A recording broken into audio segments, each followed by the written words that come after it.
எனக்கு பாதுகாப்பா இந்த நாட்டினுடைய மக்கள் இருக்காங்க. ரொம்ப உணர்வுபூர்வமாவும், உயிர்பூர்வமாவும் நம்பி வாழ்றேன். ஏன்னா இப்போ இல்ல எப்பவுமே. என்னைய வளர்த்தது என்னோட அப்பா அம்மா கிடையாது. நான் நிறைய பேட்டியில சொல்லியிருக்கேன். என்ன மக்கள் தான் வளர்த்தாங்க, மக்கள் தான் பாதுகாத்தாங்க, மக்கள் தான் எனக்கு எல்லாமே. அப்படின்னும் போது எனக்கு எதனா ஒண்ணுன்னா மக்களோட செயல்பாடு என்னன்றது எனக்கு தெரியும். அதனால ஒரு பாதுகாப்பு எப்பவுமே என் மக்கள் கிட்ட இருக்கும்போது நான் தைரியமா அவங்களுக்காக இறங்கி போராடலாமே, தைரியமா என்னை அர்ப்பணிக்கலாமே. அதுக்காக வந்துட்டு எங்க அப்பா அப்படி ஒரு உயிரை விட்டதுக்கு நான் இப்படி மக்களுக்கு வந்துட்டு உயிரை விடக்கூடிய சூழ்நிலை வந்தாலும் சரிதான், எனக்கு அதை பத்தி கவலை இல்லை.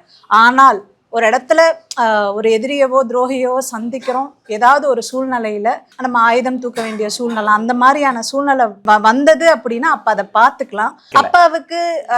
அப்ப அவரு தன்னை நிரூபிக்கிறதுக்கு நேரம் எடுத்துச்சு. அவர் ஆயுதம் ஏந்தி போராடியதுனாலதான் நிறைய விஷயத்த மக்களுக்கு செய்ய முடிஞ்சது அவர் வழியில. இப்ப எனக்கு அப்படி இல்லை. அப்பா ஆல்ரெடி ஒரு ஹிஸ்டரி கிரியேட் பண்ணி வச்சிருக்கிறாரு. அந்த பேரை எடுத்துக்கிட்டு நேர்மையா நான் போனேன், அவர் செஞ்ச விஷயத்த நேர்மையா ஆயுதம் இல்லாம அறவழியில நான் பண்ணினேன் அப்படின்னாலே போதுமானது.